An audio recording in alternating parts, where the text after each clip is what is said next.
নমস্কার, সকলকে স্বাগত জানাই হসলার সিনিয়র স্টোরিজ পডকাস্ট ইন্টারভিউতে। আজ আমাদের প্রথম দিন। আমাদের মধ্যে আছেন হসলার অত্যন্ত এনার্জেটিক এবং যাকে আমরা হসলার ওল্ডার ইউথ বলি, এবং যিনি সম্প্রতি হসলার নিউজ রিডিং কম্পিটিশনের উইনার হয়েছেন, দেবাশিস ঘোষ। স্যার, অনেক অনেক ধন্যবাদ আমাদের অনুষ্ঠানে আসার জন্য। প্রথমেই আপনাকে অনেক অনেক অভিনন্দন, আপনি আমাদের হসলার নিউজ রিডিং কম্পিটিশনের একজন উইনার। তো আমি প্রথমেই আপনার কাছে জানতে চাইব যে কীরকম লাগছে, আপনি যে city versus city news reading হয়েছিল যেটাতে আপনি উইনার হয়েছেন, তো আপনার ফিলিংস কী? একদম ঠিক। এই যে হসলার উদ্যোগে এই যে নিউজ রিডিং কম্পিটিশন যেটা অনুষ্ঠিত হলো কিছুদিন আগেই, এটি আমার মতে একটি একদমই অভিনব উদ্যোগ। এই উদ্যোগটি আমার মনে হয় না হসলা ছাড়া এর আগে কোনো সংস্থা করেছে বলে, এবং এই উদ্যোগের জন্যে আমরা অত্যন্ত আনন্দিত। আমরা আমাদের নিজেদের যে প্রতিভা, অ্যাকচুয়ালি ছোটোর থেকে আমাদের অনেকেরই ইচ্ছে ছিল যে টিভিতে বা তখন রেডিও ছিল, আমরা ছোটোবেলার থেকে রেডিও থেকে খবর পড়া শুনছি। তখন আমাদের তরুণ চক্রবর্তী, দেবদুলাল বন্দ্যোপাধ্যায় এবং নীলিমা সান্যাল, অনিল চট্টোপাধ্যায়, এদের মুখ থেকে আমরা রেডিওর খবর শুনতাম। অত্যন্ত ভালো লাগতো, মনে হতো যেন একদম সামনাসামনি জীবন্ত খবর পাচ্ছি আমরা। তারপরে টিভি এলো, টিভিতেও তরুণ চক্রবর্তী, দেবরাজ রায় এবং আরও অনেক যারা টিভিতে যারা নিউজ রিডিং করতেন, তাদের খবর শুনে আমাদের সত্যি খুব ভালো লাগতো। এবং তখন থেকে একটা মনের মধ্যে একটা ইচ্ছে ছিলই যে যদি আমরা এরকম একটা টিভির নিউজ রিডিং করতে পারতাম বা রেডিওর নিউজ রিডিং করতে পারতাম।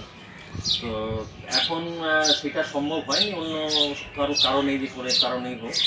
এইটা হসলা উদ্যোগে এই সুযোগটা আমরা পেলাম, এবং এই যে প্রতি সপ্তাহে যে এক সপ্তাহে নিউজ রিডিং করছেন হসলার বয়স্ক মেম্বাররা, সেটাও অসাধারণ একটা উদ্যোগ। এবং তার ফলে আমরা এই সুযোগটা পেয়েছি, এবং এটি যে কম্পিটিশান যেটি হলো, এবং তাতে অল ইন্ডিয়ার বেশ কিছু মানুষ তাতে পার্টিসিপেট করেছিলেন, এবং অনেকেই বেশ ভালো নিউজ রিডিং করেছেন যা আমার মনে হয়েছে। সেই হিসাবে আমি সকলকে ধন্যবাদ দিতে চাই, এবং আমাদের যারা বিচারক ছিলেন তাদেরকে শ্রদ্ধা জানাতে চাই যে তারা আমার এই নিউজ রিডিং তাদের যোগ্য মনে হয়েছে পুরস্কার পাওয়ার মতো বা পুরস্কৃত করার মতো। তো আমি সেই হিসাবে আমি মনে হয় যে আমি যেটুকু করতে পেরেছি, আমার নিজস্ব একটা অনুভূতি যে আমি খুব ভালো লাগছে। আবার এটা অসাধারণ একটা অনুভূতি। এই অনুভূতিটা একদমই নতুন, কারণ এই উদ্যোগটা যেহেতু একদমই নতুন, তাই অনুভূতিটাও একদমই সম্পূর্ণ আলাদা। এই অনুভূতি কোনোদিন এর আগে আমার অনুভব হয়নি। তো আমরা যে নিউজ রিডিং করছি, এটা সত্যি খুব ভালো, প্রশংসনীয় একটা উদ্যোগ। বাহ, খুব সুন্দরভাবে আপনি আপনার অনুভূতি বর্ণনা করলেন। তো আপনার জন্য আমাদের কিছু প্রশ্ন আছে, আমি আপনাকে করছি। বয়স্কদের স্বাবলম্বী হওয়া কতটা প্রয়োজন, বা কিভাবে স্বাবলম্বী হতে পারেন বলে মনে হয়? খুব ভালো প্রশ্ন। বয়স্কদের স্বাবলম্বী হওয়াটা আমার মনে হয় শুধু বয়স্কদের নয়, সবার জন্যই প্রয়োজন। তো একটু কম বয়স যখন থাকে তখন স্বাভাবিকভাবেই মানুষ একটু স্বাবলম্বী থাকেই, তখন শারীরিক সক্ষমতাও থাকে, তার সাথে আর্থিক সচ্ছলতাও কিছুটা থাকে, সব মিলিয়ে একটা স্বাভাবিক স্বাবলম্বন থাকেনি। কিন্তু বয়স বাড়ার সাথে সাথে সেই স্বাবলম্বনটা একটু খুব কমে আসে স্বাভাবিকভাবে। যেন তিনি যদি কর্মরত অবস্থায় যেমন থাকতেন, সেই অবস্থায় তখন কিন্তু বয়স হলে আর থাকে না। তখন কি হয়, একটু শারীরিক সক্ষমতা কমে আসে, এবং তার ফলে একটু আরও উপর নির্ভর করতে হয় বিভিন্ন কাজের জন্য। তো আমার মনে হয় যে এই প্রশ্নটা যেটা খুব ভালো, যে স্বাবলম্বনটা বয়স্ক মানুষদের ক্ষেত্রে স্বাবলম্বী হওয়াটা খুব জরুরি। কারণ তাতে কি হয়, তারা নিজের সম্মানের সাথে বাঁচতে পারবেন এবং স্বাধীনভাবে বাঁচতে পারবেন, কারোর উপর নির্ভর করতে হবে না, তিনি নিজের কাজটা নিজে করতে পারবেন। যার ফলে কি হবে, তার একটা প্রশংসনীয় স্বাধীনতা থাকবে নিজস্ব জীবনে, এবং স্বাধীনভাবে তিনি চলাফেরা করতে পারবেন, স্বাধীনভাবে তিনি জীবিকা নির্বাহ করতে পারবেন। তো এই স্বাবলম্বিতা হওয়ার জন্য কতগুলো পদক্ষেপ নিতে হবে। সেগুলোর মধ্যে আমি বলছি, যেমন প্রথম যেটা প্রয়োজন সেটা হচ্ছে আর্থিক স্বাধীনতা। আর্থিক একটা সচ্ছলতা বা আর্থিক স্বাধীনতা একটা প্রয়োজন হয় বয়স্ক মানুষদের ক্ষেত্রে। সেটা একটা হতে পারে পেনশন একটা ব্যবস্থা রাখা, বা অন্য কোনোভাবে কোনো ফান্ড তৈরি করা, নিজস্ব ফান্ড, যেটা তিনি বয়স হয়ে গেলে তিনি সেখান থেকে খরচা করতে পারবেন তার জীবন নির্বাহ করার জন্য। তারপরে তার আছে যেটা সবচেয়ে বেশি প্রয়োজন, তার স্বাস্থ্যটা সুন্দর রাখা, স্বাস্থ্যটা ঠিকঠাক রাখা। শরীর যদি ঠিক না থাকে তাহলে কোনোটাই ঠিকঠাক চলবে না।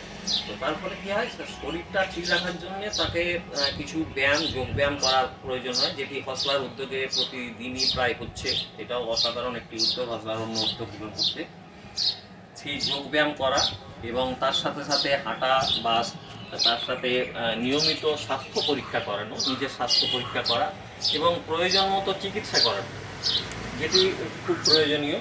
এবং তার সাথে সাথে কিছু শরীর চর্চা, মানে কায়িক পরিশ্রম করা। যেমন কেউ গার্ডেনিং করতে ভালোবাসেন, তিনি গার্ডেনিং করলেন, তিনি অন্য কোনো কাজ করলেন, যার ফলে কি মানে শরীরটা সচল থাকে। এটি একটু খুব জরুরি। দ্বিতীয়, এখন যেটা প্রয়োজন, যেটা প্রযুক্তির সঙ্গে স্বাচ্ছন্দ্য। আমাদের দেশ এগিয়ে চলেছে অন্যান্য দেশের সাথে, যার ফলে আমরা ডিজিটাল ইন্ডিয়া বলে একটি জগতে প্রবেশ করতে চলেছি, এবং সেটা অলরেডি হয়ে গেছে। এখানে সবচেয়ে বেশি প্রয়োজন হচ্ছে মোবাইল ফোন, এবং মোবাইল ফোনটি এখনই অভিনয় অবস্থা, যেটি অপরিহার্য হয়ে উঠছে। যে কোনো মানুষের জন্য, যে কোনো কাজের জন্য মোবাইল ফোনের কোনো বিকল্প নেই, যে কোনো কাজ করার জন্য। তো সেই মোবাইল ফোনকে স্বাচ্ছন্দ্য নিজের সুবিধা মতো ব্যবহার করা, এটা শেখাটা অত্যন্ত জরুরি। এবং সেটাও একটা যে শিক্ষা, সেই শিক্ষাটাও হসলা দিয়ে চলেছে প্রতিনিয়ত বয়স্ক মানুষদের এই মোবাইল প্রশিক্ষণ দিচ্ছে। এবং সেই প্রশিক্ষণটা দেওয়ার জরুরি। যে কোনো কাজ করার জন্য, ব্যাংকের কাজ, পোস্ট অফিসের কাজ, সব জায়গাতেই আজকাল গ্যাস বুক করবেন, আপনি ইলেকট্রিক বিল দেবেন, সব কিছুতেই কিন্তু মোবাইলের প্রয়োজন। তো সেই মোবাইলের ব্যবহারটা শেখা অত্যন্ত জরুরি। আর যেটা প্রয়োজন সেটা হচ্ছে সামাজিক কিছু কার্যকলাপে নিজেকে যুক্ত করা। যেমন সমাজ সেবার সাথে যুক্ত হতে পারে, কোনো ধর্মীয় সংস্থা, রামকৃষ্ণ মিশন, ভারত সেবাশ্রম সংঘ, এসব সংস্থার সাথে যুক্ত হতে পারেন, যারা প্রতিনিয়ত কাজ করছেন মানুষের জন্য, সমাজ সেবায় যুক্ত আছেন। হসলার সাথে যুক্ত হতে পারেন, তারা হসলা যে সমস্ত বয়স্ক মানুষদের নিয়ে কাজ করে চলেছে, সেই সমস্ত, মানে যেটা বলতে চাইছি আমি, একটা সামাজিক যে পটভূমিকায় যে কাজ, সমাজের কাজে লাগার জন্য যে সমস্ত কাজ, সেইগুলি করা প্রয়োজন, যার ফলে তিনি স্বাবলম্বনটা ধরে রাখতে পারবেন এবং স্বাবলম্বী হতে পারবেন নিজেকে। নিজের যতদিন শরীরের সক্ষমতা থাকবে, একেবারেই যতক্ষণে তিনি অক্ষম হয়ে যাচ্ছেন, ততক্ষণ আমার তার মনে হয় তিনি সুন্দরভাবে কারোর উপর নির্ভর না করে জীবন ধারণ করতে পারবেন। খুব সুন্দরভাবে বর্ণনা করলেন পুরো ব্যাপারটা। আপনি এই যে বললেন হসলার ডেলি রুটিন, তো সেই প্রসঙ্গে আসি। আমরা যখন ছোট ছিলাম, ছোটোবেলায় আমাদের যদি রুটিন ব্রেক হতো, আমাদের মা বাবা বকাবকি করতো বা বোঝাতো, সেটা এখন অনেকটা হসলার মাধ্যমে আপনি কিভাবে সেটা মানে রিয়েলাইজ করছেন? এই হসলা যে ডেলি রুটিন করাচ্ছে, সেই ফিলটা কি আসছে আপনার তার মাঝখানে? একদম আসছে। মানে আমার মনে হয় বকাবকি ছোটবেলায় বাবা মা পড়াশোনা করার জন্যই খালি বকাবকি করতো, বা এটা করিস না, ওটা করিস না, নানা রকম বিধিনিষেধ আরোপ করতো। আর এখন যেটা হচ্ছে, হসলার মাধ্যমে, হসলার যে ডেলি রুটিন বানিয়েছে প্রতিদিনের, প্রতি সপ্তাহের, সেই রুটিনে আমরা একেবারেই সময় পাচ্ছি না। মানে নিজেকে এতটাই ব্যস্ত রাখতে হচ্ছে যে প্রতিদিনের রুটিন মেপে চলার জন্য, যে আমরা অন্য কোনো দিকে মন দিতে পারছি না। এবং সবচেয়ে বড় কথা হচ্ছে, এইগুলো করতে গিয়ে আমরা এত আনন্দ পাচ্ছি যে সেটাও ভাষায় প্রকাশ করা যায় না। এই আনন্দটা কিন্তু আমরা ছোটোবেলায় পেয়েছি। ছোটোবেলার আনন্দটা একটু অন্যরকম ছিল। তখন পড়াশোনাটা, এবং স্কুলে যেতাম, স্কুলে ভালো বন্ধু বান্ধবের সাথে, পড়াশোনার সাথে সাথে খেলাধুলা, এসবগুলো ছিল। আর বাবা মার চাপ ছিল যে পড়াশোনাটা ঠিক মতো করো, বাকি অন্য কিছু যাই করো না কেন পড়াশোনাটা কিন্তু আগে করতে হবে। এবং তার জন্যে যেভাবে বকাবকি করা বা কারো কোনো খারাপ ছেলের সাথে মিশো না বা মানে এমন কোনো কাজ করো না যাতে আমাদের সম্মান নষ্ট হয়, এই ধরনের কথাবার্তা বলতেন তারা। সেগুলো তখন অতটা আমরা গুরুত্ব দিতাম না, কারণ তখন বয়সটা অত ছিল না, বোঝার ক্ষমতা তো অত ছিল না। তবুও সেটা করে চলেছি, যার ফলে অনেকটাই আজকে আমরা প্রতিষ্ঠিত। আর এখন যেটা হসলা করছে সেটা তো বলারই কথা নয়। মানে আর সবচেয়ে বড় কথা হচ্ছে এই যে বললাম যে আনন্দ পাচ্ছি এই সমস্ত কাজকর্মগুলো করে। মানে মনে হচ্ছে যেন এই কাজটা না করলে বোধহয় আমাকে মাস্টারমশাই যেমন আগে হোমওয়ার্ক না করলে, হোম টাস্ক না করলে ছড়ি দিয়ে মারতেন, সেরকম মনে হচ্ছে একটা অলিখিত ছড়ি যেন আমাদের উপরে আছে। সেই ছড়িটা যেন আমরা মনে হচ্ছে যেন দেখতে পাচ্ছি আর কি, একটা অলিখিত অদৃশ্য ছড়ি আর কি, অদৃশ্য ছড়ি একটা আমাদের মাথার উপর রাখা আছে। সেই হোম টাস্কটা যদি আমরা না করি তাই ছড়িটা বোধহয় আমাদের মাথার উপরে এসে পড়ছে। তো সেটাতে একটা মানে আনন্দ আছে, কাজটাও যে করছি এবং হসলা তো অত্যন্ত ভালো কাজ করছে, এই বিষয়ে তো কোনো সন্দেহই নেই। এবং তার যে একটা পার্ট হিসাবে নিজেকে প্রতিষ্ঠা করতে পারার চেষ্টা করছি, সেই হিসাবে মানে এই কাজগুলো করার জন্য যথেষ্টই আনন্দ পাচ্ছি, খুব ভালো লাগছে এগুলো করার জন্য। এবং সেই ছোটোবেলায় আমার যেটা মনে হয়েছে যে মনে হচ্ছে যেন কিছু কিছু ক্ষেত্রে, যেমন বিশেষ করে কিছু কিছু আছে অভিনব যে উদ্যোগগুলো, কিছু গেম খেলা, ফুটবল, মেমোরি গেম, ছোটোবেলার যে সমস্ত প্রিয়তম স্মৃতির কথা সর্বসমক্ষে বলা, তখন যেন মনে হয় আমরা একেবারেই ছোটবেলায় চলে গেছি। সেগুলো মাঝখানে হয়তো ভুলে গেছিলাম আমরা, কিন্তু এখন ওইটা শোনার পরে বা বলার পরে মনে সবাইকার সামনে যখন বলতে পারছি নিজেকে, তখন তো ছোটবেলায় যেগুলো ঘটনাগুলো এখন তো একটু বলার মধ্যে একটু অন্যরকম ভাব এসেছে। তো সেই বলার জন্য যেটা ভালো লাগছে যে বলতে পেরেই যেন খুব আনন্দ পাচ্ছি, এবং মনে হচ্ছে যেন তখন একেবারেই সত্যি মানে চোখের সামনে ভেসে উঠেছে ওই স্মৃতিটা, মানে ওই ঘটনার কথা মনে হচ্ছে চোখের সামনে যেন দেখতে পাচ্ছি, খুবই ভালো লাগছে। খুব ভালো লাগলো আপনার কথা শুনে। আর এর সাথে আরও একটি প্রশ্ন আছে, আপনার ভালো মানুষ হয়ে ওঠার পেছনে বা ভালো মানুষ হিসেবে আপনি যে প্রতিষ্ঠিত, তার জন্য আপনার পরিবারের কার অবদান সবচেয়ে বেশি? ভালো মানুষ আমি হয়েছি কিনা আমি নিজে জানি না ঠিক কতটা হতে পেরেছি, তবে যেটুকু হতে পেরেছি তাতে আমার মনে হয় প্রথম অবদান তো আমার বাবা মায়ের। আর কারণ আমার বাবার সম্বন্ধে একটু বলি, বাবা খুব নির্বিরোধী একজন মানুষ ছিলেন এবং খুব সৎ এবং খুব শান্ত মানুষ ছিলেন, ভদ্র। তো ওনার কাছ থেকে আমি এই কোনো বিরোধিতা কারোর সাথে করা বা শান্ত ভাবটা নিজেকে অশান্ত করা বা কারোর সাথে ঝগড়াঝাটি করা, এইগুলো আমি শিখেছি, শিখিয়েছেন তিনি ভালোভাবে যাতে না করি। আমার মনে আছে একবার খেলতে গিয়ে একবার দৌড়ে গিয়ে পড়ে গেছিলাম, খেলতে গিয়ে দৌড়ে আমি গিয়ে পড়েছি, বলটা ক্রিকেট খেলছিলাম, বলটা মেরেছে একজন, আমি ফিল্ডিং করার জন্য বলটা ধরতে গেছি, ধরতে গিয়ে আমি পড়েছি, বলটা নিয়ে তুলতে গিয়ে দেখছি পাশে একটা পয়সা পড়ে আছে, একটা কয়েন পড়ে আছে, সেই কয়েনটা আমি তুলে নিয়ে এসে বাড়িতে বলেছিলাম। তো বাবা আমাকে বেধড়ক মেরেছিল, কার পয়সা, আমি কিছুতেই আমি বাবাকে বোঝাতে পারিনি যে আমি পয়সাটা কুড়িয়ে পেয়েছি, তুই কার পয়সা নিয়ে চলে এসেছিস, কেন যা এক্ষুনি ফেরত দিবি, আমি তো জানি না কার পয়সা। তো সেই আর কি এগুলো একটা পাওয়া ওর মধ্যে থেকে, যে এই যে শিক্ষা, এই শিক্ষাটাও আমরা পেয়েছি। আর মা হচ্ছে আমাদের যেমন মমতাময়ী মা, স্নেহময়ী মা হন, সব মাই তাই হন, আমাদেরকে যথেষ্ট গাইড করেছেন এবং তাদেরকে ভালো পথে চলার উপদেশ দিয়েছেন, এখনো অবধি দিয়ে চলেছেন। আমার মা এখনো আছেন এবং এখনো অবধি আমি মনে করি মা আমার মাথার উপরে আছেন এবং এখনো উপদেশ দেন এবং ভালো মঙ্গল চান, সেটা সব মাই চান। তো সেই জন্য আমি চাই মা যতদিন আছেন আমার মাথার উপর থাকুন। এছাড়াও আমার দিদিরা আছেন, তারাও আমাকে সব কিছুতেই সাপোর্ট করেছেন, যে কোনো ব্যাপারে আমি যখন যে কোনো কাজ করতে গেছি বা কিছু আমাকে সাপোর্ট করেছেন। তো সেই হিসাবে আমি মোটামুটি সবার কাছ থেকেই প্রায় আমি সাহায্য পেয়েছি আমাকে নিজেকে তৈরি করার মতো। এখন জানি না আমি কতটা ভালো হতে পারছি এবং ওদের কাছ থেকে কতটা নিতে পেরেছি। আচ্ছা, এরপর আমি আপনাকে যেটা জিজ্ঞেস করব, আপনার বন্ধু পরিবারের সাথে কোথাও বাইরে বেড়াতে যাওয়া বা পিকনিকের কোনো স্মৃতি কি আপনার মনে পড়ে? স্মৃতি তো আছে অনেকই। ছোটবেলায় অ্যাকচুয়ালি আমাদের খুব বেশি বেড়ানোটা, খুব বেশি পারিবারিক বেড়ানোটা ছোটবেলায় খুব একটা হয়নি। তবে আমার মনে আছে যে আমরা ছোটবেলায় পয়লা জানুয়ারি দিনটা একটা বিশেষ দিন ছিল, এখনো হয়তো আছে, কিন্তু এখন একটু আমাদের ইয়েতে মানসিকতাটা পাল্টে গেছে। তো সেই পয়লা জানুয়ারি বছরের প্রথম দিন, সেটাকে কিভাবে উদযাপন করব তার একটা চিন্তা আমাদের সবারই, ছোট যেহেতু বাচ্চা ছিলাম সেই অবস্থায় অনেক একটা থাকতেই আর কি। তখন আমরা ওই সবাই মিলে একটু বেড়াতে যেতাম, কিছু না, একটু আমরা 4 ভাই বোন আর বাবা মা একটু কোথাও হেঁটে হেঁটে বিষ্ণুপুরের আশেপাশে কোথাও কোনো জায়গায় চলে গেলাম, কোনোদিন হাতিপুল চলে গেলাম, কোনোবারে ওইদিকে শ্মশানকালী মন্দির চলে গেলাম।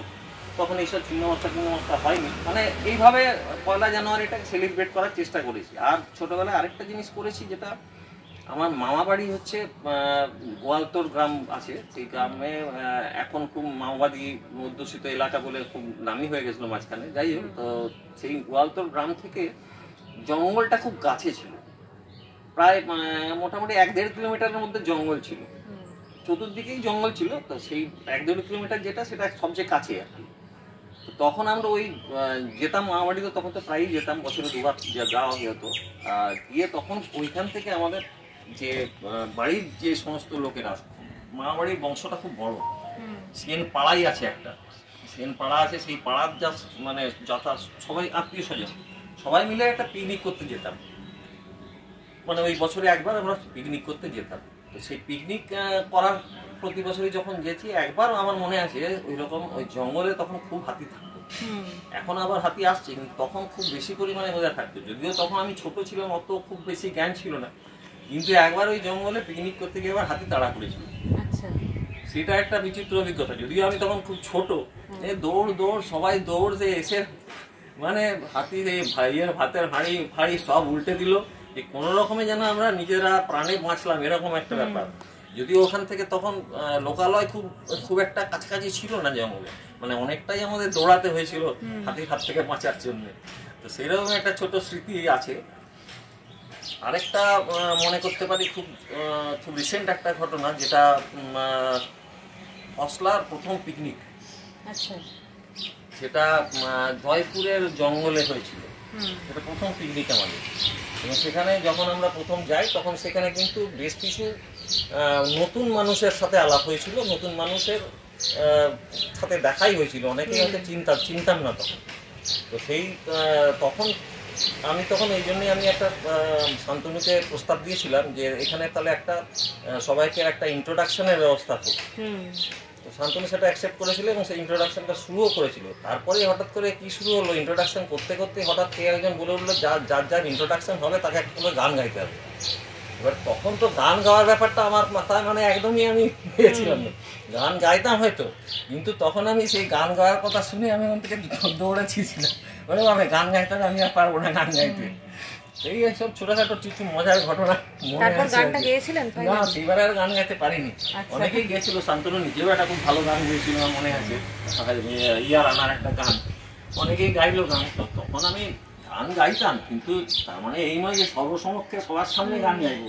কিন্তু এটাও একটা ভালো উদ্যোগ হসলার, এই যে সিঙ্গিং ক্লাস, যার ফলে কিন্তু আমরাও এই গান গাওয়ার সুযোগটা পাচ্ছি এবং গান গাইছি। হ্যাঁ, যেটা গাওয়ার সুযোগ হয়তো আগে পাইনি, মানে কিন্তু ইয়ে তো ছিল, একটা মনের মধ্যে বাসনা ছিল সুপ্ত যে গাইবো গান, তো সেই সুযোগটা পাচ্ছি এখন। কিন্তু তখন এরকম একটা পরিস্থিতি তৈরি হয়েছিল, তখন একটা মজার ঘটনা আর কি। আচ্ছা, গানের যখন কথা বললেন, তো আপনার গান আমি শুনছি বেশ কদিন ধরে, এখন যদি 2 লাইন শোনাতেন খুব ভালো। এখন তাহলে আমি একটা মান্নাদের গানই 2 লাইন গাইছি। মান্নাদের গান আপনার গলায় আমার খুবই ভালো লাগে, আমিও চাই শুনতে। সবাই তো সুখী হতে চায়, তবু কেউ সুখী হয় কেউ হয় না, জানি না বলে যা লোকে সত্যি কিনা, কপালে সবার নাকি সুখ সয় না, সবাই তো সুখী হতে চায়, তবু কেউ সুখী হয় কেউ হয় না। বাহ, অসাধারণ। আপনি রীতিমতো এখন গানের ক্লাসগুলো জয়েনও করছেন, আর গান গাওয়ার নিউজ রিডিংয়ের সাথে গান গাওয়ার প্রতিভা তো আপনার আমরা দেখেইছি। আপনার আর কি কি ভালো লাগে এগুলো ছাড়া? ভালো লাগে খেলা, আমার প্রথম চয়েস ছিল খেলা। তো খেলা বলতে খেলার মধ্যে আমি সব খেলাই খেলেছি প্রায়, কিন্তু আমার ফেভারিট খেলা ছিল ভলিবল। আমি ভলিবলে হয়ে ইন্টার ডিস্ট্রিক্ট খেলেছি এবং একটা স্টেট লেভেলেও খেলেছি একটা টুর্নামেন্ট। তো সেই হিসাবে ভলিবলটা আমার ফার্স্ট চয়েস ছিল। ক্রিকেট ফুটবলও অল্প বিস্তর খেলেছি। তারপরে আমার আগে সিনেমা দেখাটা খুব নেশা ছিল। তখন একটা সময় সিনেমা যখনই যে কোনো হলে আর বন্ধু বান্ধবদের সঙ্গে গিয়ে প্রথম দিনের প্রথম শো দেখতেই হবে, এরকম একটা সময় ছিল, একটা সময় আর কি। আচ্ছা, আপনার গানের নিউজ রিডিং এর সাথে গান গাওয়ার প্রতিভা তো আমরা জানতেই পেরেছি, এছাড়াও আপনার কি কি ভালো লাগে? এছাড়াও আমার পরের চয়েস হচ্ছে খেলা। খেলা বলতে আমি ক্রিকেট ফুটবল সব খেলাই অল্প বিস্তর খেলেছি, স্কুল লেভেলে খেলেছি, কিন্তু আমার সবচেয়ে ফেভারিট খেলা ছিল হচ্ছে ভলিবল। ভলিবলটা আমি ইন্টার ডিস্ট্রিক্ট খেলেছি এবং ইন্টার স্টেট লেভেলেও একটা টুর্নামেন্ট খেলেছিলাম।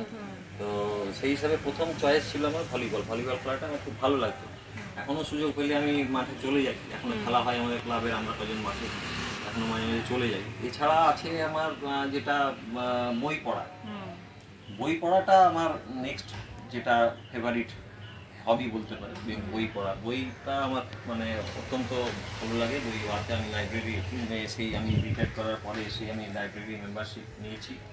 এছাড়াও বা সুযোগ পেলেই বইমেলা থেকে যে সমস্ত বই ভালো লাগে কিনি এবং পড়ি রেগুলার বেশি।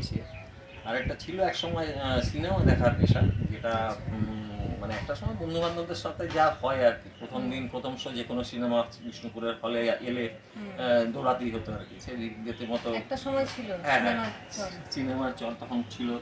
তো এমনও হয়েছে একটা সিনেমা, একই সিনেমা প্রথম দিন পরপর দুটো শো দেখেছি। মানে 2-3 জন বন্ধু মিলে প্রথম শো দেখেছি, আরো 2-3 জন বন্ধু মিলে তারা বললো আমরা দেখিনি, চল তাহলে আবার শো চলবে, আবার চলে গেছি। এরকম হয়েছে। কসমিয়াবাদে সিনেমাটার নাম মনে আছে আমার। যাই হোক, সেই সব একটা ছিল এক সময়, কিন্তু সেটা সিনেমা দেখাটা এখন আর যেন হয়ে ওঠে না। মানে যেন একটু ধৈর্যের অভাব ঘটছে। সিনেমা দেখাতে অনেকক্ষণ বসে থাকতে হয় বলে, তো ততক্ষণে আমার মনে হয় আরো যদি 6 পাতার বই পড়ি তাহলে বোধহয় ভালো লাগবে। বইটা আমি বরাবরই পড়তাম আগে, মানে যখন স্কুল লেভেল বা তারপরের লেভেলে, কিন্তু বইটা আমার বরাবরই পড়ার ইচ্ছেটা বরাবরই আছে। মাঝে চাকরি জীবনে অতটা সুযোগ ছিল না বই পড়ার, তখন যেন বই থেকে মানে মন বসাতেই পারতাম না। মানে অন্যান্য জাগতিক বিষয়ে এত বেশি ইনভলভ হয়ে গেছিলাম যে অন্য বই পড়ার জন্য মনই বসতো না তখন। তো সেই বই পড়াটা হবিটাও এখনো আছে। আর খেলার মাঠে এখনো যাই, সুযোগ পেলে এখনো যাই। এমনকি বাসে ট্রেনে যাওয়ার সময় যদি কোথাও খেলা হচ্ছে যতক্ষণ দেখতে পাওয়ার চেষ্টা করি, আমি ততক্ষণ দেখা যাচ্ছে দেখি। তো খেলাটা আমার একটা খুব প্যাশন বলতে পারে।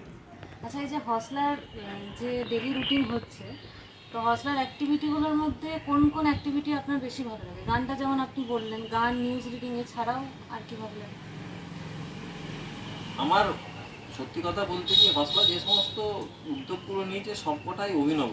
মানে এই ধরনের অভিনব উদ্যোগ মানে যথেষ্ট প্রশংসনীয়, এবং সেই জন্য আমি শান্তনুকে ধন্যবাদ দেবো। তার তো মাথার থেকে এত বেরোচ্ছে, এত সুন্দর সুন্দর মানে উদ্যোগ, যেগুলো আমরা ভাবতেও পারি না যে এইগুলো ভাবা যায়, এগুলো করা যেতে পারে। সেরকম কোনো মাথাতে আমাদের আসতো না এই রকম কোনো কিছু করা যেতে পারে। তো সেই হিসাবে বলতে গেলে সব কিছুই অত্যন্ত ভালো। তার মধ্যেই যেগুলো আরও আমার মনে হয়, যেটা এই চ্যান্টিংয়ের ব্যাপারটা আমার মনে হয় এটা সেরা উদ্যোগ একটা। এতে আমাদের মানে বিশেষ করে আমি আমার কথা বলতে পারি যে মানে মনটা যেন একটু অন্যদিকে চলে যাচ্ছে। মানে আগে যেমন মনটা অস্থির ছিল, যদিও এখন কতটা নিতে পারছি সেটা অন্য ব্যাপার, কিন্তু যেন মনে হচ্ছে যেন একটা জায়গায় যাচ্ছে, একটা মনটা যেন একটা শান্ত তৈরি হচ্ছে, শান্ত হওয়ার চেষ্টা করছে, একটা ধৈর্য যেন একটু বাড়ছে আগের চেয়ে। তো এটা চ্যান্টিংটা আমার মনে হয় সবচেয়ে ভালো উদ্যোগ। তারপরে আরো যে সমস্ত যেগুলো আছে, এই যোগ ব্যায়ামের ক্লাস, এটাও একটা খুব ভালো তারপরে প্রতিদিনের যে সেটা সিঙ্গিংটা এগুলো তো বলাই হলো। আর যেটা ওই ইয়েটা হয় ডান্স থেরাপিটাতে আমি প্রতিদিন অংশ নিতে পারি না, তো যদিও কিন্তু উদ্যোগটা খুব ভালো, যাদের জন্য প্রয়োজন তাদের জন্য খুবই ভালো। আর নিউজ রিডিংটা তো বললামই, নিউজ রিডিং তো অসাধারণ একটা উদ্যোগ। আর মোবাইল প্রশিক্ষণ এটাও বললাম এটা। আর যেটা আরেকটা খুব গুরুত্বপূর্ণ যেটা হচ্ছে স্পোকেন ইংলিশ এবং স্পোকেন হিন্দি, ওটাও খুবই ভালো একটা উদ্যোগ। আর যেটা বাকি রয়ে গেল রিসাইটেশন, এই রিসাইটেশনটাও ওই বললাম ইচ্ছে তো সবারই থাকে, সবকটাই আপনার ভালো লাগে। হ্যাঁ আমার সবই ভালো লাগে, সবকটা উদ্যোগই ভালো লাগে। ওই আর ওই মানে কোনোটাকে ছেড়ে কোনটা করব সেটা আলাদা করে বলা একটু মুশকিল, তবে তার মধ্যেই আমার চ্যান্টিংটাকে প্রেফারেন্স দেবো, যে ওটা আমাদের মনটাকে একটা অন্য জায়গায় নিয়ে যায়। খুবই সুন্দর একটা প্রশংসনীয় উদ্যোগ। চ্যান্টিং এর প্রসঙ্গে আরেকটা কথা মনে পড়লো, আপনি খুব ভালো উপনিষদ পাঠ করেন, আমরা পাঠচক্রে সবাই শুনি আর আমরা খুব পছন্দও করি মন থেকে। তো অন্যরা উপনিষদ কেন পাঠ করবেন আপনার কি মনে হয়, মানে অন্যদেরকে আপনি কি বলবেন উপনিষদ পাঠ করা সম্পর্কে? কঠিন প্রশ্ন, কারণ জানি না আমি ভালো পারি কিনা জানি না উপনিষদ, তবে পাঠ করি, ভালো লাগে পাঠ করতে এবং তার ব্যাখ্যাটাও কিছুটা বোঝার চেষ্টা করি। এটা ওই যে বললাম হসলার একটা সবচেয়ে আমার মতে যে প্রশংসনীয় উদ্যোগ, যে এই চ্যান্টিং এর ক্লাস, যেটা আমাদের মাননীয় হরিমানন্দজি মহারাজের অনুধ্যান আমরা প্রতিদিন ফলো করি। এবং আমি যেটুকু শিখেছি, যেটুকু জ্ঞান পেয়েছি, সবটাই কিন্তু ওই চ্যান্টিং এর জন্যই, এবং সেই জন্য আমি হসলাকে আবার আমার ধন্যবাদ জানাতে চাই। তো সেই মাননীয় মহারাজের যে অনুধ্যান, সেই অনুধ্যান থেকেই যেটুকু পেয়েছি শেখার চেষ্টা করছি। তো তাতে যা উপনিষদ সম্বন্ধে বলতে পারি, যে উপনিষদ হচ্ছে একটি এমনই একটি ধর্মতত্ত্ব বা একটি আমাদের দর্শন সম্বন্ধীয় গ্রন্থ। এগুলো একটি নয়, অনেক গ্রন্থ আছে, সেই সমস্ত গ্রন্থ বিশেষ এগুলো। তো এগুলো বেদেরই একটা অংশ, সেই জন্য একে বেদান্তও বলা হয়ে থাকে। তো এই উপনিষদে কি আছে, উপনিষদ আমাদের ধর্ম সম্বন্ধীয় কথা বলে, তার সাথে আমাদের আত্মা, পরমাত্মা এবং ব্রহ্মর জ্ঞান দেয়, ব্রহ্মের গভীর জ্ঞানের প্রকাশ এই উপনিষদে আছে। তো সেই উপনিষদ আমরা পাঠ করছি তাতে ওই ব্রহ্মের সম্বন্ধে, এবং তাতে কি হয় আমাদের এই পাঠ করার ফলে কি হয়, আধ্যাত্মিক যে আমাদের উন্নতি হচ্ছে, এবং আমরা এর থেকে কিছু নৈতিক নীতি পাচ্ছি, যেগুলো আমাদের জীবন ধারণের জন্য সহায়ক। তার সাথে আমাদের যে প্রাচীন হিন্দু ধর্মশাস্ত্র দর্শন, প্রাচীন ভারতীয় শাস্ত্র দর্শন, সেই দর্শনের যে প্রকাশ, এই দর্শনের একটা প্রকাশ আমরা পাচ্ছি, যেটাতে আমাদের জীবন, মরণ এবং পবিত্র পরম সত্য সম্বন্ধে একটা আভাস পাই, যা আমাদের এই দৈনন্দিন জীবনের জন্য প্রয়োজনীয়। তার সাথে আসলে কি হয়, মানে মানুষের জন্ম হওয়ার পর থেকেই মানুষ একটা প্রশ্নের উত্তর খুঁজে চলেছে, যেটা হচ্ছে তার সার্থকতা কিসে। অ্যাকচুয়ালি এই প্রশ্নটা আমার মনেও কিছুদিন ধরেই চলছে। আমি সেটা আমার বন্ধু বান্ধবের ঘনিষ্ঠ মহলে ওই প্রশ্নটা আমি অনেককেই জিজ্ঞেস করেছিলাম, যে আমরা এই যে জন্মাবার পরে একটা নতুন ইয়ের মধ্যে যাচ্ছি, প্রতিদিন দৈনন্দিন একটা জীবন কাটাচ্ছি, খাচ্ছি দাচ্ছি, কিছু কাজ করছি, ঘুমোতে যাচ্ছি, আবার পরের দিন যাচ্ছি, আবার তারপরে কি হচ্ছে, আমরা চাকরি করছি, আমাদের বিয়ে হচ্ছে, সন্তান সন্ততি হচ্ছে, তারপরে একসময় আমরা মারা যাচ্ছি। কি লাভ হচ্ছে? এটা কেন? এটা করে কার কি হচ্ছে? এ যদি না হতো তাহলে কি হতো? মানে এই একটা এরকম প্রশ্ন, আমার এই প্রশ্নটাই যে সার্থকতাটা কি, সেটা চিরকালই মানুষের মনের মধ্যে আছে। তো সেই প্রশ্নের কিছু কিছু দিক নির্দেশ, কিভাবে ব্রহ্মকে পাওয়া যাবে, এই ব্রহ্ম এবং আত্মা, সেই দিক নির্দেশটা কিন্তু আমরা উপনিষদ থেকে পাই। এবং উপনিষদ পাঠ করার ফলে আমরা কি পাই, কিছুটা মানসিক শান্তি আসে, মানসিক স্থিতি আসে। কারণ কি, তাতে আমাদের আত্মিক চিন্তার উন্নতি হয়, আমরা আত্মজ্ঞান লাভ করি। আত্মজ্ঞানটা পাওয়াটা কি, আত্মজ্ঞান কি, আমরা কে, আমি কে, সেই জ্ঞানটা আমাদের এই উপনিষদ দেয়। কারণ আমরা সকলেই জানি যে সমস্ত কিছু, যে জগতে যা কিছু আমাদের দৃশ্যমান, আমরা যা কিছু দেখছি সবই কিন্তু ভগবানের দ্বারা আচ্ছাদিত, কিন্তু সেটা আমরা সবসময় মানতে পারি না। কারণ তো জাগতিক বিষয় দেখছি, ভগবানকে তো দেখতে পাচ্ছি না, ব্রহ্ম বা পরমেশ্বর কি আমরা তো দেখতে পাচ্ছি না। দেবতারাও, আমরা উপনিষদ থেকেই জেনেছি, দেবতারাও বায়ু বা বায়ু বা অগ্নিদেব, তারাও কিন্তু আমাদের পরমেশ্বর ব্রহ্মকে দর্শন করতে পারেননি, চিনতে পারেননি, দেখেছিলেন। তাদেরকে বায়ু বা অগ্নিদেবকে পরমেশ্বর ব্রহ্ম একবার যক্ষ রূপে দর্শন দিয়েছিলেন, কিন্তু তারা কিন্তু যক্ষরূপী পরমেশ্বর ব্রহ্মকে চিনতে পারেননি। আর আমরা তো জানি যে ইন্দ্র হচ্ছে দেবতাদের মধ্যে শ্রেষ্ঠ মানা হয়, দেবাদিদেব ইন্দ্র। এই ইন্দ্র কিন্তু একবার দর্শন পেয়েছিলেন ক্ষণিকের জন্য, যা এতে বলা হয় যে ভগবান যাকে ভক্তকে খুব সামান্য সময়ের জন্য মানে বিদ্যুৎ চমকের মতো দর্শন দেন, তাতে যদি তিনি তাকে বুঝতে পারেন তাহলে বোঝা যায়। কিন্তু সেই দর্শন পাওয়ার পরেও খুব ক্ষণিকের জন্য ইন্দ্র দর্শন পেয়েছিলেন, কিন্তু তিনিও বুঝতে পারেননি ইনি কে। তখন তিনি মা দুর্গা শরণাপন্ন হয়েছিলেন এবং মা দুর্গা তাকে বলেছিলেন যে উনি হচ্ছেন পরম ব্রহ্ম। তো সেই হিসাবে দেবতারাও যদি না পান তা আমরা কে? কিন্তু এই উপনিষদে আমরা সেই সমস্তগুলি পাচ্ছি। যেটি একটি শ্লোক আছে, বলা যেতে পারে, ঈশাবাস্যম ইদম সর্বম যৎ কিঞ্চিৎ জগত্যাং জগৎ তেন ত্যক্তেন ভুঞ্জিতা মা হৃদ কাশ্যসিদ্ধনম। তার মানে এই করতে বলা যাচ্ছে যে সমস্ত বিশ্ব ব্রহ্মাণ্ডে আমরা যা কিছু দেখছি সবই ঈশ্বর দ্বারা আচ্ছাদিত, এবং আমরা তাতে বলা হচ্ছে যে তোমরা এগুলোকে ভোগ করো, এই জাগতিক বস্তুগুলোকে তোমরা ভোগ করো কিভাবে? ঈশ্বরের উদ্দেশ্যে ভোগ করো, ঈশ্বরকে নিবেদিত করে ভোগ করো। কারণ কি, এই জিনিস তোমার নয়, কারো নয়। মা গৃধ কাশ্যসিদ্ধনম, এই ধন সম্পত্তি কারো নয়, তোমরা ভোগ করো কিন্তু সেটা ঈশ্বরের উদ্দেশ্যে নিবেদিত করে ভোগ করো। তো সেই আমরা কিন্তু সেটা করছি না, আমরা ভাবছি সবই আমার। এই যে জ্ঞানগুলো, এই জ্ঞানগুলো উপনিষদ কিন্তু আমাদের দেয়। আরও একটা জিনিস যেটা উপনিষদ থেকে আমরা পাই, যেটা হচ্ছে আমাদের দৈনন্দিন চলার পথে যে সমস্ত সংকট বা সমস্যা আসে, তার যে সমাধানের যে উপায়, সেগুলো কিন্তু উপনিষদ থেকে আমরা পেয়ে থাকি।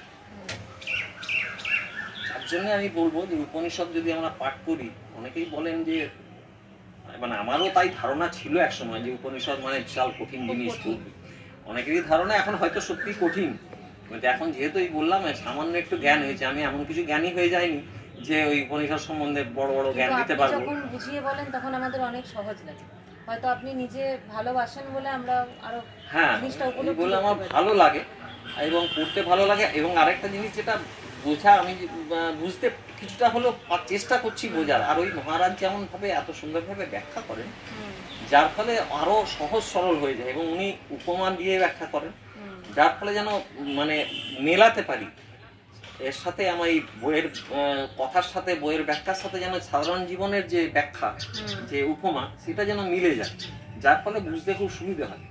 এবং আমার সেই জন্যই বোধহয় একটু হলেও, সামান্য হলেও একটু পেরেছি, চেষ্টা করছি শেখার। আর জানি না কতটা ভবিষ্যতে আরো কিছু হবে নাকি। আচ্ছা, এই জন্য আমি বলবো সবাইকে যে উপনিষদ পাঠ করুন, গীতা এবং উপনিষদ। গীতাও তাই, গীতাও কিন্তু উপনিষদেরই, গীতাও কিন্তু একটা উপনিষদ, ও বেদের অংশ। সুতরাং গীতাতেও একই কথা আছে। সুতরাং গীতা এবং উপনিষদ দুটোই কিন্তু পাঠ করা সবারই খুব জরুরি। একদম। আচ্ছা, এই প্রসঙ্গেই বলি যে মৃত্যু নিয়ে আপনার কি ধারণা? একটা কঠিন প্রশ্ন। এই মৃত্যু নিয়ে তো মানে সারা বিশ্বের বহু পণ্ডিত ব্যক্তিরা রীতিমতো রিসার্চ করে চলেছেন, মৃত্যু কি, কেন হয়, কি ব্যাপার। আমি জানি না, তবুও আমি একটু আমার নিজের মতো করে বলার চেষ্টা করছি যে মৃত্যু হচ্ছে আমাদের এই যে আমরা জীবন যেটাকে বলি, সেই জীবনের যে দৈনন্দিন কার্যকলাপ, তার সমাপ্তি। তো এবারে বলতে গেলে তাহলে জীবন কি, বলতে হয়, তাহলে জীবনটা আমি যদি বলতে হয় তাহলে জীবনটা কি বলা যেতে পারে? জীবনটা আমরা যে এই যে শ্বাস নিচ্ছি, আমরা খাদ্য গ্রহণ করছি, আমরা অঙ্গ সঞ্চালন করছি, এই সমস্ত কিছু আমাদের দৈনন্দিন ক্রিয়াকলাপের মধ্যে পড়ে। আমরা কর্ম করছি, যা কিছু করছি, সব কিছুই আমরা জীবন আছে বলে করছি, এবং জীবন আছে বলে আমরা সেই জীবনটা যখন চলে যাচ্ছে, সেই ক্রিয়াকলাপগুলো যখন বন্ধ হয়ে যাচ্ছে, তখনই আমি সেটাকে মৃত্যু বলে ধরে নিতে পারি। এরপরে জীবনের মধ্যে আমরা কি বলে থাকি, যে আমাদের প্রাণ আছে, সেই প্রাণটা আমরা মৃত্যু যখন হয় তখন কি বলি, প্রাণবায়ু বেরিয়ে গেল, তাই তো? আমরা প্রাণ বলেছি, আমরা প্রাণটা প্রাণটা কি? প্রাণটা হচ্ছে অ্যাকচুয়ালি চেতন। এই চেতন বা চেতনা সব মানুষের মধ্যে আছে, সব জীবের মধ্যে আছে বলা ভালো। তো যখনই এই প্রাণ বা চেতন না থাকবে, তখনই মানুষের অচেতন হয়ে যায় মানুষ, তখনই তার মৃত্যু হয়েছে বলে ধরা হয়। এই চেতন কি? চেতনই হচ্ছে আত্মা। এই চেতনই হচ্ছে আত্মা। সেই আত্মা কিন্তু অবিনশ্বর, তার কোনো মৃত্যু নেই। মানুষের স্থূল শরীরের মৃত্যু হয়, কিন্তু আত্মার কোনো মৃত্যু হয় না, তিনি অবিনশ্বর। তাহলে কি হয়? আত্মা তো শরীর থেকে বেরিয়ে যান। যখন একটা জীবের মৃত্যু হয় তখন তো আত্মা শরীর থেকে বেরিয়ে যান। তিনি কোথায় যান? আত্মা কোথাও যান না। আত্মা তখন একটা অন্য শরীরে প্রবেশ করেন। শরীর মানে মানুষের দেহ পরিবর্তনশীল। আজ আমরা মৃত ধরে নিলাম, কেউ মারা গেল, তখন মৃত হলো, কিন্তু সেই দেহ কিন্তু আবার পরবর্তীকালে ফিরে আসবে, তখন কিন্তু তাতে আবার আত্মার প্রবেশ করবে। তো সেই আত্মা অবিনশ্বর বলেই আমাদের, এবং সেইটাই হচ্ছে যতক্ষণ আত্মা আছে ততক্ষণ আমরা জীবন্ত বা সচেতন, আমাদের মধ্যে চেতনা থাকছে। যখনই সেই আত্মা আমাদের মধ্যে থাকছে না, তখনই আমরা মৃত। আমার মনে হয় মৃত্যু সম্বন্ধে এটাই আমার খুব সুন্দর, মানে এত ভালো ব্যাখ্যা করলেন, খুব ভালো লাগলো। এরপর একটু আধ্যাত্মিক জগৎ থেকে বেরিয়ে এসে সম্পূর্ণ অন্য রকমের একটা প্রশ্ন আমি আপনাকে করছি। বর্তমানে আধুনিক শিক্ষার যে বেহাল দশা আমরা এখন প্রত্যেকেই জানি। তো এখনকার যে শিক্ষা ব্যবস্থায়, এখানে আমরা ইতিহাস, ভূগোল, অঙ্ক এগুলোর পাশাপাশি যদি গীতা, যোগা বা ভ্যালু এডুকেশন কিছু অ্যাড করতে পারি, তাহলে কি ভালো হয়? আপনার কি মতামত? হ্যাঁ, এটা খুব দরকার। এখন আমরা বিশেষ করে যোগ ব্যায়াম, শারীরিক চর্চা, আজকাল তো খেলাধুলা প্রায় উঠে গেছে। স্কুল লেভেলে আগে আমাদের ফিজিক্যাল এডুকেশন বলে একটা সাবজেক্ট ছিল, এবং তার একজন টিচার থাকতেন। রীতিমতো আমরা খেলাধুলাও হতো, তখন নানা রকম ব্রতচারী হতো, এবং ক্লাস হতো সপ্তাহে 1-2 দিন বোধহয় ক্লাস থাকতো। তো তখন একটা শরীরচর্চার ব্যাপার ছিল স্কুল লেভেল থেকে, কিন্তু এখন সেটা বোধহয় উঠেই গেছে। যার ফলে কি হচ্ছে, খেলাধুলাও আর দেখতে পাওয়া যায় না। তো খেলাধুলা না করলে কিন্তু শরীরের গঠনটা হয় না। তো সেই জন্যই বলা যেতে পারে যে খেলাধুলার প্রয়োজনটা খুব বেশি, এবং সেটা একদম নিচু লেভেল থেকে দরকার। আমরা দেখতে পাচ্ছি আজকে ফুটবল, ভারতের ফুটবল কতটা পিছিয়ে পড়ছে। অনেক দেশের থেকে একসময় আমরা অনেকটা এগিয়ে ছিলাম, এশিয়ান গেমস চ্যাম্পিয়নও আমরা হয়েছি, কিন্তু আজ কিন্তু আমরা সেই শারীরিক সক্ষমতার কারণে আমরা কিন্তু ফুটবলে কোথাও বেশি দূর যেতে পারছি না। তার কারণ প্রথম থেকেই আমাদের শরীর চর্চাটা বন্ধ হয়ে গেছে। এখন যেটুকু হচ্ছে ক্রিকেট, তাও সেই মাঠে, এইটুকু মাঠের মধ্যে শুনে শুনে বল খেলা, মানে দেখতে বিরক্ত লাগে, কিন্তু তবু হচ্ছে যেটুকু। আর মাঠের মধ্যে খেলাধুলা তো প্রায় বন্ধই হয়ে গেছে। তো আরেকটা যেটা কথা হচ্ছে, গীতা বা উপনিষদ পাঠ, এগুলো জীবনের যে পরম সত্য, সেগুলো জানার জন্য এগুলো খুবই জরুরি। এখন কিছু উদ্যোগ নেওয়া হয়েছে, কিছু কিছু ক্ষেত্রে কিছু কিছু স্কুল লেভেলে গীতা বা উপনিষদের পাঠ দেওয়ার চেষ্টা হচ্ছে। তো আমার মনে হয় সেটা খুব জরুরি, কারণ প্রথম থেকে জীবন দর্শনটাকে চিনে নেওয়া, ভারতীয় জীবন দর্শন, আমি বললাম যে ভারতের জীবন দর্শনের একটা ভিত্তি, যে জীবন দর্শনটাকে জেনে নেওয়াটা প্রথম থেকেই আমার মনে হয় খুব ভালো, যদি সেটা দেওয়া যায়। এবং আমাদের শিক্ষা ব্যবস্থাটা তো এখন একটা পুরোটাই হচ্ছে ওই বলা যেতে পারে শুধুমাত্র চাকরি পাওয়ার জন্য শিক্ষা। শিখছি কতটা সেটা গুরুত্বপূর্ণ নয়, আমরা চাকরি পাওয়ার জন্য যেটুকু প্রয়োজন সেটুকু করছি। মানে আমরা অন্য যে শিক্ষা যে ভিত্তি, সেই ভিত্তিটা কিন্তু থাকছে, যার জন্য এইগুলো কিন্তু আমার মনে হয় যে এগুলো যদি পাঠ্যক্রমের মধ্যে ঢোকানো যায়, হয়তো প্রথম প্রথম এটা কঠিন হতে পারে, ছোট, যেহেতু তখন বোধশক্তি কম থাকে, অতটা বোঝার ক্ষমতা থাকে না। কিন্তু এখন আমরা অনেক সময় আমরা দেখে থাকি বেশ কিছু ছেলে, বাচ্চা বাচ্চা মেয়ে আছে, আমাদের শান্তনুর ভাইজি ও বোনঝি আছে, তার এত এত ভালো ভালো শ্লোক মুখস্থ। এরকম বেশ কিছু আছে। এই কদিন আগে দেখছিলাম একটি ছেলে, একটি মেয়ে, বাচ্চা মেয়ে, একটা ইয়েতে দেখছিলাম 165টা দেশের ফ্ল্যাগ শুধুমাত্র দেখেই বলে দিচ্ছে এটা কোন দেশের ফ্ল্যাগ। মানে এটাও একটা বিরল প্রতিভা বলা যেতে পারে। এইগুলো আজকাল কিন্তু প্রায় দেখা যায় না। এই ম্যাথ ইয়ার্ডে যেটা হয়, ম্যাথামেটিক্স ইয়ার্ডে, তাতে কিন্তু পুরুলিয়ার একটি ছেলে পেয়েছিল চান্স। তো এগুলো আমরা বিচ্ছিন্ন ঘটনা, কিন্তু এইটা আরো বিশাল, আরো বিস্তারিতভাবে করা দরকার, যেটা সমস্ত স্কুল লেভেল থেকে শিক্ষা পাঠ্যক্রমটাকে এমনভাবে করা উচিত যাতে তারা শেখে, সমস্ত কিছুই তারা শেখে। ইতিহাস, ভূগোল, কেমিস্ট্রি এগুলো তো শিখতেই হবে, তার সাথে সাথে এগুলো যদি শেখে তাহলে জীবন দর্শনের যে পার্ট সেইটা কিন্তু পাওয়া যাবে।